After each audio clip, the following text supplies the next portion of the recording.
할렐루야. 아멘.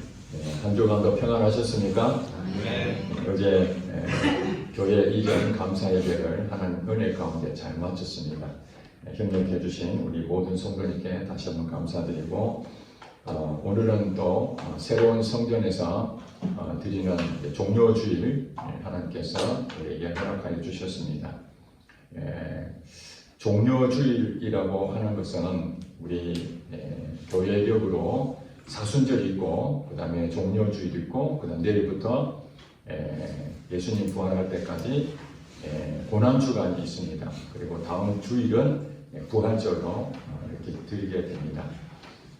종료주일이라는 우리 기독교 기념을 하는 이유는 예수님께서 십자가 지시기 위해서 즉 구원의 사역을 완성하기 위해서 인류의 죄를 담당하시고 대속물로 십자가에 달려 죽으셔야 될 것이 하나님의 뜻이었습니다. 그러기 위해서는 이제 예루살렘으로 입성을 하게 되는데 예루살렘에 입성할 때에 많은 무리들이 예수님을 향해서 대대적인 환영하는 의미에서 종려나무 가지를 흔들었다 하는 그 내용으로 종료주일로 우리가 드리고 있습니다. 당시에 종려나무 가지는 로마 제국의 승리의 상징이었습니다. 개선장군 얘기 들어보셨죠? 승리하고 돌아오는 그들에게 많은 군중들이 환호하는 것처럼 이 종려나무 가지를 흔들면서 환호했던 것입니다. 예수님에게 왜 그들은 종려나무 가지를 흔들며 열광했을까요? 성경에 보면은 예수님을 그들은 로마 제국의 속박에서 구원할 자로 그렇게 여겼다고 그렇게 말씀하고 있습니다. 당시 이스라엘 백성들은 로마의 식민지로 살고 있었습니다. 그들의 나라를 다시 되찾기 위해서 어떤 영웅이 필요하죠. 독립 지도자가 필요합니다. 그래서 예수님의 행적을 봤을 때에 틀림없이 저분은 우리나라를 구원할 자임에 틀림없다. 그렇게 생각하고 예루살렘에 입성하는 예수님을 대대적으로 환영하게 됐습니다. 그들이 종려나무 가지로 흔들면서 외치던 얘기가 있죠. 호산나, 찬송하리로다. 호산나. 이 호산나의 의미는 구원하소서라는 뜻을 가지고 있습니다. 호산나, 구원하소서. 그런데 그냥 구원하는 것이 아니라 부디 구원하소서. 부디 구원하소서. 지금 당장 구원하소서. 그 의미로 굉장히 어떻게 말하면 간절함이 묻어있는 용어로 호산나입니다. 그러니까 예수님을 향해서 종려나무 가지를 흔들면서 예수님에게 호산나 호산나 이렇게 외친 것은 그들이 가지고 있는 심정이 어떻는지 우리가 이해하실 수 있죠. 우리나라를 빨리 구원해 주기를, 이스라엘 나라가 독립되기를 얼마나 간절히 기다렸으면 그 예수님이 드디어 예루살렘 오신다는 소식 듣고 대대적인 환영을 했던 것입니다. 근데 여러분 아시다시피 예수님이 십자가 지기 위해서 예루살렘 입성하신 것이지 이스라엘 나라를 자기 그 나라를 구원하기 위해서 예수님이 예루살렘에 오신 것이 아니었습니다. 목적이 완전히 달랐던 것이죠. 정말에서 당시의 무리들은 예수님을 육적인 자기 나라를 구원할 사람이다. 그렇게 여겼다면은 실제로 예수님은 육적인 나라를 구원하려고 오신 것이 아니라 하나님 나라를 우리에게 주시려고 오신 것이죠. 더 깊은 뜻이 있는데 그들은 잘 몰랐습니다. 육적인 것에 대해서 예수님을 만족하는 그 정도의 수준이었다면 예수님은 육적인 것들을 넘어서서 영적인 부분까지 완전하게 해결하기 위해서 십자가로 가시는 것이죠. 그 과정이 바로 예루살렘 입성하는 때였습니다. 그런데 한 가지 특이한 사실은 예수님이 예루살렘 입성할 때에 타셨던 짐승이 뭐였죠? 나귀 새끼죠. 나귀도 볼품이 없는데 나귀 새끼를 타고 예수님이 걸어가셨다는 것입니다. 그들이 호산나 하면서 왕이라고 그렇게 추종했던 그들 입장에 봤을 때 당연히 예수님은 만왕의 왕이시니까 말을 타는 것이 당연하지 않겠습니까? 뛰어난 장수일수록 좋은 말을 타게 마련입니다. 그런데 예수님은 나귀도 새끼를 타고 입성하셨습니다. 이 성경에 보니까 예수님이 겸손하여서 나귀를 타셨다 그렇게 설명하고 있습니다. 그렇습니다. 예수님은 이 땅에 오셨을 때 섬김을 받으러 오신 것이 아니라 온 인류를 섬기기 위해서 오셨다는 사실입니다. 그 나귀 새끼를 보면 우리가 그것을 기억할 수 있습니다. 아, 예수님이 왜 이 땅에 오셨을까? 왜 예수님은 예루살렘에 입성할 때 분명한 왕이심에도 불구하고 대단한 말을 타지 아니하시고 모든 사람들은 말을 타고 오는 그 군함, 그 사람들을 그 사람을 열광하고 거기에 따르려고 했지만은 예수님 오히려 정반대에 많은 사람을 대속물로 십자가에 지셔서 자기를 희생 제물로 삼기 위해서 오셨다는 것을 바로 이 나귀 새끼를 통해서 우리가 알 수가 있습니다. 그런데 예수님께서 이제 이 종려 나무 가지를 흔들면서 그들이 환호했던 것에 얼마 안 있어서 이제 십자가에 달려 죽으신다는 그 사실을 사람들이 이제 알게 됩니다. 얼마나 큰 실망이었을까요? 부디 구원하소서 지금 당장 이렇게 열렬하게 간절한 마음으로 부르짖었는데 결과는 너무 참담한 결과를 가져옵니다. 여러분 기대를 안 하면은 사실은 실망도 없잖아요. 예수님이 구원해주면 감사하고 안 해주면 할 수 없고 그랬다면은 예수님이 십자가에 달리시던 그러면 또 다른 영혼을 기다릴 텐데 그들은 정말 예수님을 믿었다고 볼 수 있습니다. 아, 이 정도면은 우리나라를 반드시 구원할 것이야 이랬는데 실질적으로 예수님은 그들이 볼 때는 정말 볼품없는 모습으로 아무 힘을 쓰지 못하는 그런 존재로 전락한 모습을 볼 때 그건 정말 실망하지 않을 수가 없었을 것입니다. 우리 예수 믿는 우리들도 그런 경우가 있을 것입니다. 하나님은 살아계시고 능력이 하나님이시고 나의 모든 것을 아시는 분이신데 때로는 나의 고통을 외면하시고 도대체 하나님은 나의 이 기대했던 것 정말 간절한 마음으로 이것 좀 해결해 주세요. 나 좀 도와주세요. 그렇게 부르짖었는데도 전혀 예상치 못한 그런 일이 나타나게 될 때 큰 실망하지 않겠습니까? 예수님께서 고난을 당하시는 그 과정이 성경에 기록이 되어 있는데 이제 십자가에 돌아가시는 그 십자가상에서 부르짖는 예수님의 소리가 그것입니다. 여러분 다 아시는 바대로 엘리 엘리 라마 사박다니 이 뜻을 풀이해보면은 나의 하나님 어찌하여 나를 버리시나이까 그 고백이죠. 이것을 마태복음 27장에 그렇게 기록이 되어 있는데 십자가에서 이제 운명하시기 얼마 남겨두고 예수님께서 거기서 얼마나 처절하게 힘든 시간을 보냈는지 거기에 나온 고백이 나의 하나님 어찌하여 나를 버리셨나이까 왜 나를 버리십니까?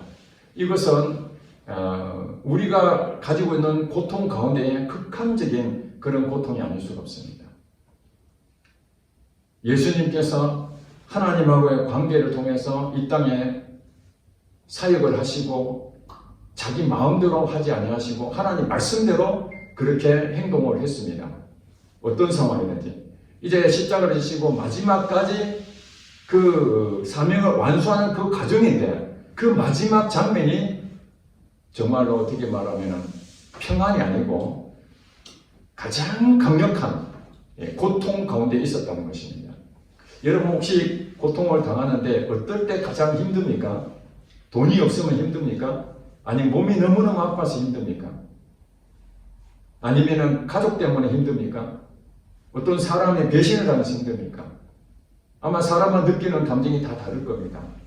그렇지만 우리 육적으로 겪는 그 아픔 그 이상 넘어서 하나님하고의 단절되는 그 고통 그것은 이루 말할 수가 없을 것입니다. 특별히 예수님은 하나님 아버지를 통해서 끊임없이 말씀에 순종하고 그렇게 왔던 분인데 십자가 마지막 거기서 육적인 것이 아니라 영적인 부분에서 하나님 완전 단절을 경험하는 그 울부짖음, 거기서 나오는 말이 엘리 엘리 라마 사박다니였습니다. 나의 하나님 어찌하여 나를 버리시나이까. 여러분, 하나님하고의 단절이라는 것은요, 여러분 경험해 보지 않는 사람은 잘 모를 것입니다. 아담도 하나님과 함께 교제하고 친밀한 나눔을 가졌지만 그가 에덴 동산에서 선악과를 먹음으로써 하나님과 분리가 되었죠. 에덴 동산 쫓겨났습니다. 쫓겨났다는 것은 하나님과 관계가 단절되었다는 것입니다. 그 뒤로 아담과 하와는 어떤 마음을 가졌을까요? 육적인 것은 그렇게 행복하게 살았을지 모르지만 영적인 부분에서 하나님하고 단절을 경험하는 그 마음은 나의 하나님 어찌하여 나를 버리시나이까 하는 그 심정이 아니었겠습니까? 우리가 죄를 범하면 감옥에 들어갑니다. 감옥에 들어갔을 때에 단절을 경험하게 되죠. 이 사회와 단절이 됩니다. 세상과 단절이 됩니다. 그 고통은 물론 저는 감옥에 안 들어가 봤습니다만 갔다 온 사람들의 얘기를 들으면 자유가 있다는 것이 얼마나 그렇게 소중한지, 그게 단절된다는 것은 극심한 고통이라고 그렇게 말합니다. 단 하루만이라 좋으니까 밖으로 나가고 싶으면 사실 나와도 별거 없지 않습니까? 늘 일상인데 그럼에도 불구하고 세상과 단절되었다는 것 자체가 큰 상실감을 경험할 수 있는 것입니다. 그런데 예수님께서 나의 하나님 어찌하여 나를 버리셨습니까? 하는 그 처절한 그 내용이 알고 봤더니 오늘 보면 여러분 읽었던 시편 22편 말씀에 나와 있는 내용입니다. 여러분 시편 22편 1절 말씀 다 같이 한번 보도록 하겠습니다. 시작. 내 하나님이여 어찌 나를 버리셨나이까. 어찌 나를 멀리하여 돕지 아니하시오며 내 신음소리를 듣지 아니하시나이까. 이렇게 누가 고백했다고요? 다윗이 고백했습니다. 그러면은 지금 이 다윗이 22편 1절에 쓰여져 있는 이 다윗이 고백하는 그 심정이 어떻다는 겁니까? 바로 예수님이 십자가에 달려 돌아가시는 그 하나님하고의 단절의 고통을 다윗도 경험했기 때문에 이 고백을 한 것입니다. 그래서 다윗은 자기의 처절한 이 아픔과 고통을 하나님하고의 단절, 이것을 극심하게 겪으면서 내뱉은 고백이었는데 이것이 미래에 예수님이 고백할 줄 다윗은 알았겠습니까? 전혀 몰랐을 것입니다. 그래서 성경이 다윗이 고백했던 22편 이 찬송시가 다윗이 경험하지 않고서 그냥 지식으로 아니면 갑자기 어떤 생각이 나서 고백한 것이 아니라 실제로 우리 인간이 하나님하고 깊은 관계 속에서 살아가야만 정말 참 평안을 얻고 안정감을 얻을 수 있는데 하나님하고의 관계를 깨어지고 단절되는 그 경험을 하게 된다면 어떤 심정일까 하는 것을 이 다윗이 실제로 경험하고 여기에 고백한 내용입니다. 그런데 그것이 하나님은 또 역사하셔서 이런 말씀이 실제라는 것이죠. 말씀은 그냥 우리가 듣고 지나가는 얘기가 아니라 이 말씀은 살아서 역사한다는 것입니다. 그것이 결국에는 십자가를 통해서 그 십자가상에서 예수님도 다윗과 똑같은 상황이 있었을 때 하나님하고의 단절을 경험하는 그 울부짖음, 그것을 경험하고 시편 21편 1절 말씀을 엘리 엘리 라마 사박다니라고 그렇게 외쳤던 것입니다. 그러면은 우리는 어떻습니까? 우리는 사실 십자가에서 누가 죽어야 됩니까? 예수님이 대신 죽었다는 것은 누가 죽어야 됩니까? 원래는 바로 저와 여러분 아니겠습니까? 여러분이 지금 십자가에 달려 죽어야 됩니다. 왜 죽습니까? 그것이 아담을 통해서 범죄함으로 결국엔 단절됐고 그 결과가 무엇입니까? 죽음 아닙니까? 죽음 가운데서도 가장 극형의 도구가 바로 십자가입니다. 로마 제국에서는 이 십자가 형틀이 사형을 시키는 사람들에게 아주 처참한 극형에 처한 내용이 십자가입니다. 우리 조선시대 때는 능지처참이라고 들어보셨죠? 예. 우리 온 사지를 전부 다 묶어가지고 말을 치면은 다 찢어지잖아요. 능지처참. 완전 극형입니다. 사형 중에서도 가장 극형, 끔찍한 일이죠. 그 현장을 보고 싶지도 않는 그런 상황 아닙니까? 예수님께서 십자가에 달려 있다라는 것은 바로 내가 그 십자가, 극형의 그 도구에 내가 매달려 있는 것입니다. 죄의 대가라는 죄의 대가. 내 자신이 나는 그 정도 죄를 지은 적이 없는데요. 그렇게 고백한다고 하지만은 실제로 아담의 피를 이어받은 아담부터 시작해서 온 인류는 이미 죄의 사슬, 벌을 받을 수밖에 없는 우리들이기 때문에 내 대신 누군가 죽어주지 않는다면 나는 구원을 받을 수 없는 것입니다. 그렇기 때문에 예수님께서 예루살렘에 입성하셔서 우리가 가야 될 십자가를 예수님 대신 가는 것입니다. 그러면 그때에 무리들은 예수님을 호산나 호산나 그렇게 말하면서 자기 눈에 보이는 육적인 구원을 위해서 지금 당장 구원해 주세요 그렇게 말했지만은 사실은 자기 영혼에 대해서는 전혀 관심이 없었다는 거 아니겠습니까? 영혼이 죽을 수밖에 없는, 사실은 지옥에 갈 수밖에 없는 그런 운명에 빠졌는데도 그에 대해서는 아무 준비도 안 돼 있고 오직 육적인 자기 나라만 회복되기를, 자기 나라 잃은 것 때문에 슬프고 고통스럽고 아프고 그것만 해결하기를 간절히 바랬던 그들 앞에 예수님은 그걸 뛰어넘어서 관심 없는 그들에게 나의 하나님 어찌하여 나를 버리십니까? 하는 처절한 그 고백 속에서 하나님의 단절, 그걸 경험하는, 우리가 경험해야 되는데 우리는 무관심하고 관심도 없고, 그러니까 예수님께서 다 십자가 치시고 난 다음에 뭐라고 말씀하십니까? 마지막 말이 다 이루었다. 하나님하고의 단절을 경험했는데 여러분, 역설적이게도 그걸로 끝나버린 것이 아니라 하나님과 나하고 단절돼서 이제 나는 어떡하나, 나 망했구나 하고 십자가에서 죽어버린 것이 아니라 예수님께서 그 단절 가운데에 내가 바로 그 단절의 경험을 겪을 수밖에 없는 그것을 다윗이 고백했던 나의 하나님 어찌하여 나를 버리십니까? 이 고백을 같이 고백함으로써 바로 내가 고백하고 똑같은, 여러분들은 지금 고백한 적 없다고 하지만 여러분들이 그 십자가에 달려 돌아가신 그 예수님을 만날 때에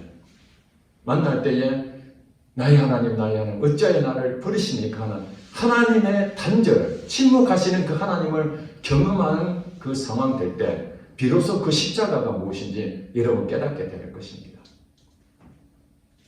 이미 예수님은 다 해놨습니다.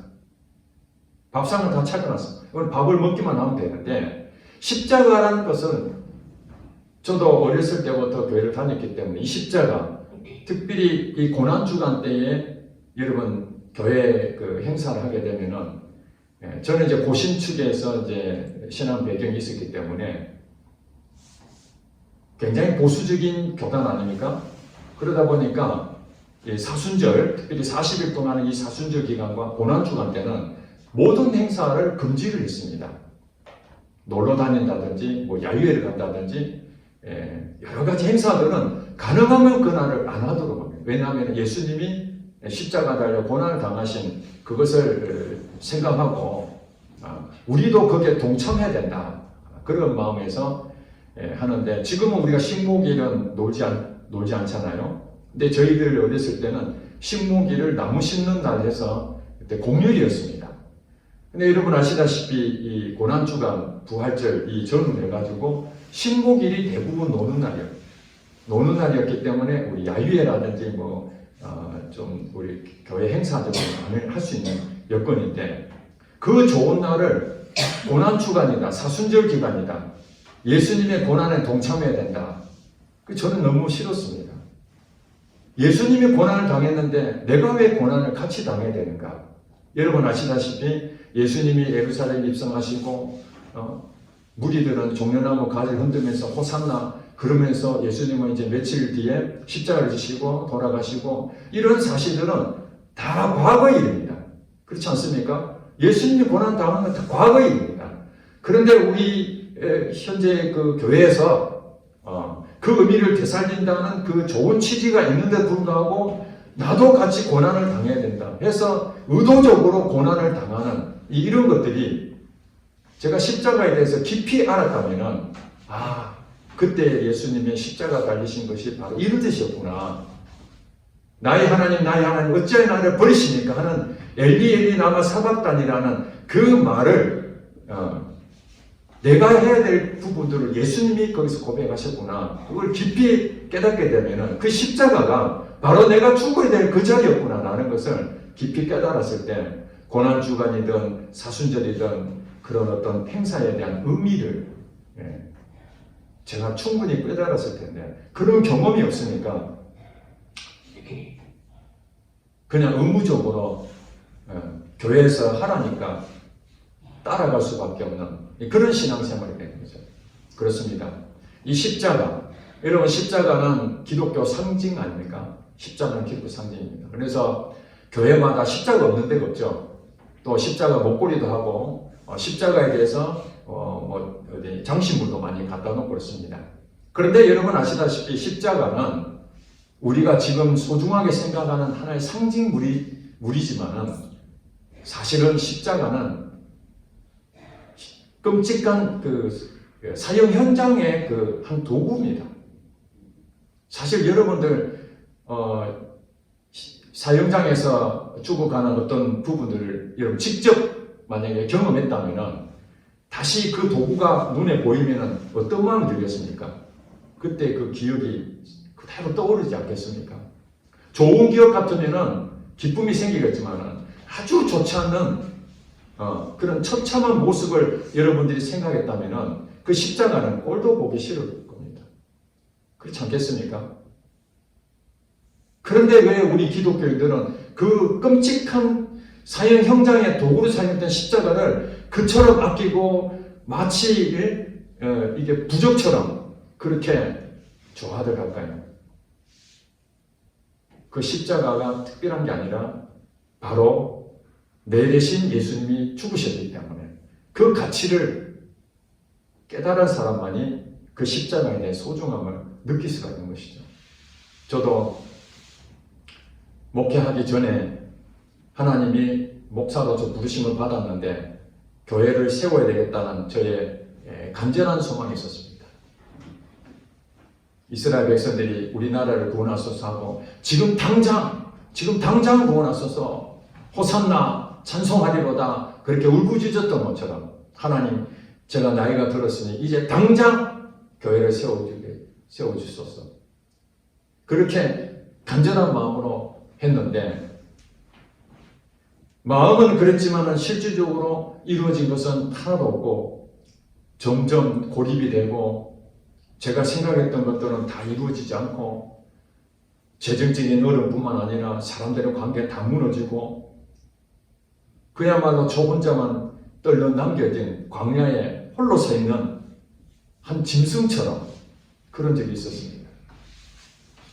그때에 골방에서 기도하면서 오늘 22편 1절 말씀처럼 하나님이 전혀 느껴지지 않는 하나님이 살아계신다면 지금 나의 상황을 다 아실 텐데 왜 나를 건지지 아니하시고 이렇게 버려두신다. 물어도 대답 없는 그 하나님 나의 하나님 어찌하여 나를 버리십니까? 하는 그 깊은 단절을 경험하면서 비로소 십자가가 보였습니다. 하나님께서 그렇게 하신 것 같아요. 다윗이 고백처럼 그냥 편안하니 아무 문제 없는데 나의 하나님 어찌하여 나를 버리십니까? 이 고백이 나오겠습니까? 아니면은 원수한테 쫓겨다니면서 자기의 어떤 하고자 하는 것 다 안 되고 저 깊은 구덩이에 처박혀 있는 요셉의 심정, 감옥에 들어간 심정, 그런 처절한 가운데에 비로소 나타나는 고백이 나의 하나님 어찌하여 나를 버리십니까? 그 고백이 아니겠습니까? 제가 그 고백이 나오더라고요. 하나님, 내가 목회도 안 되고 그렇다고 해서 주저앉을 수도 없고 진퇴양난의 상황에서 어찌하면 좋겠습니까? 그때 예수님 십자가를 보여주시면서 그 상황을 제게 보여주시는 거예요. 사람들이 뭐라고 그럽니까? 예수님 보고, 십자가에 달려있는 예수님 보고, 저가 남은 구원하였을 때 자기는 구원을 하지도 못하는구나. 너가 하나님의 아들이면은 십자가에서 내려와봐. 얼마나 기가 막힌 얘기입니까? 하나님의 아들이 십자가를 질 이유도 없거니와 십자가에서 내려오지 못할 능력이 없겠습니까? 그런 조롱을 당하는 거예요. 그리고 뺨도 맞고 침도 예수님에게 향해서 침을 뱉어버리고 욕을 하고 조롱하고 이러한 수모를 당하는 예수님의 그 상황을 봤을 때 제가 그걸 느꼈어요. 야, 내가 이런 고통을 당한다 하더라도 예수님만큼은 아니구나. 예수님 십자가 달린 그 현장에서의 그 상태가 내가 정말 힘들구나. 나의 하나님 나를 어찌하여 버리십니까? 그런 처절한 고백 가운데 있었지만은 곰곰이 생각하니까 예수님이 나보다는 훨씬 더 감당하지 못할 그런 어려움을 당하는데도 예수님 뭐하고 계십니까? 침묵하시잖아요. 불평하지 아니하고 침묵하신 거예요. 예수님께서 엘리 엘리 라마 사박단이라고 고백한 것은 그저 이제 포기하고 자포자기하는 그 심정으로 한 것이 아니라 바로 저와 여러분이 십자가를 경험하고자 하는 그 사람 모든 고백이 예수님의 고백이 된 것입니다. 그 고백을 하시기 위해서 다윗의 시편 22편 말씀을 그대로 인용해서 예수님께서 말씀하신 거죠. 그게 말씀이 실제가 된 것입니다. 그래서 저는 어려움을 당할 때에 다윗이 쓴 시편을 보면서 얼마나 큰 위로를 받는지 모릅니다. 만약에 여러분들이 다윗의 상황을 경험하지 못한다면 이 다윗의 시편을 읽어본들 머리에 지식으로는 여러분들이 들어올지 모르지만 다윗의 심정을 경험할 수가 없습니다. 정말 처절한 마음을 경험할 때에 시편을 딱 읽어보면 야, 내가 이런 상황인데 이 고백을 어떻게 다윗이 똑 저의 심정을 그대로 알고 이렇게 적었을까? 23편 말씀도 다윗이 쓴 시편 아닙니까? 여호와는 나의 목자시니 내게 부족함이 없으리로다. 그가 나를 푸른 풀밭에 누이시며 쉴 만한 물가로 인도하시는도다. 이렇게 고백을 했잖아요. 다윗이 늘 쫓겨다니고 그랬지만은 그가 고백하기를 여호와는 나의 목자시니 내게 부족함이 없다. 여러분도 하나님 한 분으로 족한다면은 오늘 다윗의 고백이었던 여호와는 나의 목자시니 내게 부족함이 없으리로다. 이 말씀이 여러분에게 응답된 줄로 믿습니다. 아멘. 예수님의 고백이 다윗의 고백이었던 것이 응답된 것처럼 여러분들이 성경 말씀을 읽을 때에 그 말씀이 실제가 되는 것은 이렇게 기쁨이 넘치고 복이 되는 것입니다. 이것이 내 것이하고 관계없다면 우리가 아무 관계가 없는데 여러분 성경 읽을 때마다 야 정말 이 말씀이 내 것이구나. 이것이 내게 임했구나. 그게 저 흥분되는 거예요. 그 당시에는 정말 힘들고 처절해서 고통당해서 주여 나를 부디 구원하소서 나를 기억하소서 그런 처절한 고백이 나왔지만 그것이 결국에는 내게 실제가 되게 하고 이 말씀이 내게 실제가 되게 하는구나. 여러분 다 아실 겁니다. 욥기서에 보면은 나의 가는 길 그가 아시나니 그가 나를 단련하신 후에는 내가 정금같이 나오리다. 그것은 욥의 고통을 당하지 않으면 그 고백이 나오겠습니까? 많은 사람들이 기독교인들 가운데에 욥의 고백을 암기하고 말하는 사람도 있습니다. 그냥 내용이 좋아서 암기하는 것이 아니라 자기도 똑같이 느꼈기 때문에 그렇게 고백하는 것입니다. 그래서 거기서 위로를 얻는 것이죠. 하나님이 우리에게 이 말씀을 주신 것은 그냥 이것을 지식으로 끝나는 것이 아니라 생명의 양식인 줄 믿습니다. 이 말씀은 생명의 양식입니다.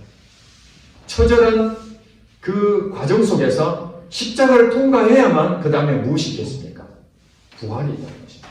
다음 주에는 부활주일인데 이 십자가를 통과하지 않는다면 부활은 전혀 경험할 수가 없습니다.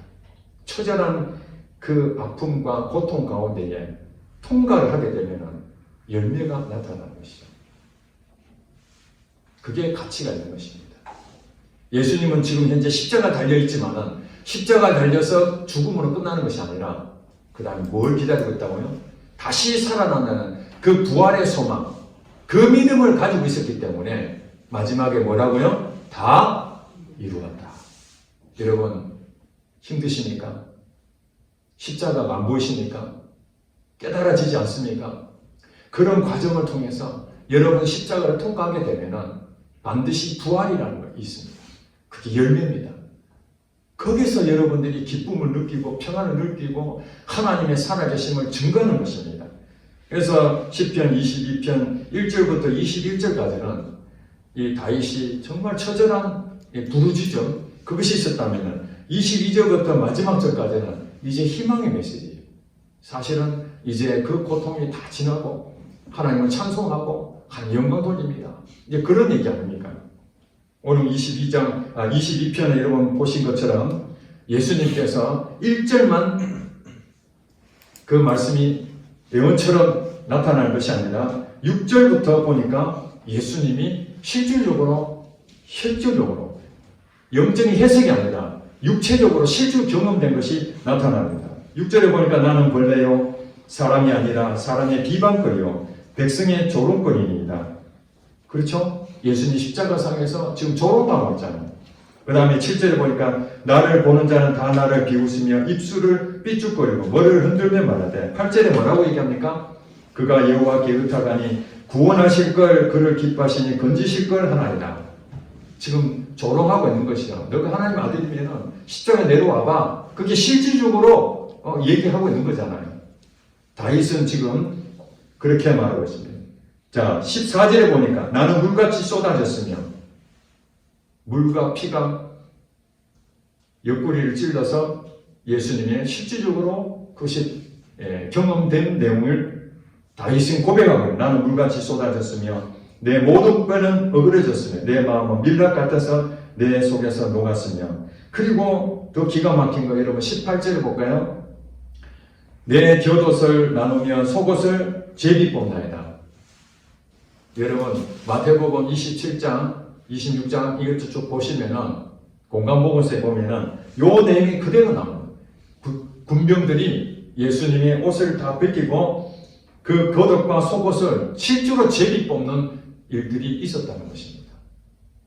이것이 시편을 썼던 이 다윗은 미래에 예수님이 어떻게 할지 아무것도 생각하지 않고 그저 자기의 처절한 이 상황을 고백했는데 하나님께서는 이 말씀을 예언의 말씀으로 미래에 예수님이 실제로 경험할 것을 여기에 적어놨습니다. 선지서에 보면은 예수님께서 나귀를 타실 것이다. 이것도 그 선지자는 예수님이 나귀 타실 줄 전혀 몰랐습니다. 그러나 하나님께서 그의 선지자를 통해서 그의 현실적인 부분에서 나귀를 탈 것이다 라는 그것을 예언의 말씀으로 던져놨는데 그것을 나중에 예수님께서 다 구원의 약속들을 이루어 가셨다는 것입니다. 자, 이제 우리에게도 지금 현재 일어나고 있는 모든 상황들이 그냥 흘러가는 것이 아니라 하나님이 여러분에 대한 약속이 다 있습니다. 계획이 다 있습니다. 그것 하나님께서는 조금도 지체하지 아니하시고 가장 좋은 데에 여러분들에게 인도해 가실 것입니다. 그럼 여러분들 무엇인가? 아, 하나님이 하셨구나. 그리고 여러분들이 할 수 있는 고백이 무엇입니까? 다 이루었다. 다 이루었다. 단절 속에서 얻은 값진 열매, 그것은 바로 부활입니다. 그 부활은 십자가 없이 아무것도 없습니다. 그래서 십자가 지는 그 시간은 인내의 시간이고 믿음의 시간입니다.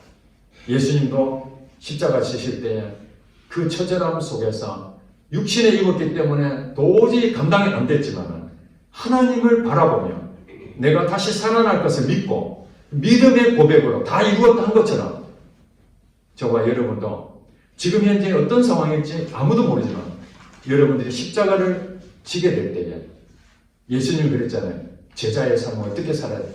누구든지 자기를 부인하고 누구든지 나를 따라오려거든 자기를 부인하고 그 다음에 자기 무엇을 지고? 십자가를 지고 나를 따를 것입니다. 그렇습니다. 자기를 부인하고 왜냐하면 자기를 부인해야만 되는 것은 현실을 바라보는 나는 믿음이 없어지거든요. 이 현실 때문에 너무 고통을 당하는 거예요.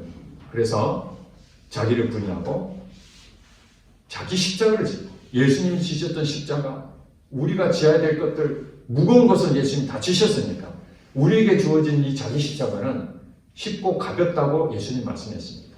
수고하고 무거운 짐진 자들 다 내게로 오라. 내가 너희를 편히 쉬게 하리라. 나는 마음이 온유하고 겸손하니 내 멍에를 메고 내게 태우라. 그러면서 내 멍에는 쉽고 내 짐은 가볍다. 그러니까 무거운 것은 예수님 다 지셨으니까 이제 우리에게 주시는 멍에가 있습니다. 그것이 바로 우리의 사명입니다. 우리에게 주신 그 십자가는 우리가 다 감당할 수 있고 예수님께서 함께 지시고 성령님께서 함께 하시고 가는 길입니다. 그 십자가가 없는 상태에서는 여러분들은 열매를 거둘 수가 없습니다. 십자가를 지고 갈 때에 다윗의 고백이 여러분 것이 될 것이고 성경 말씀이 여러분 것의 실제가 될 것을 믿습니다. 네. 기도하겠습니다.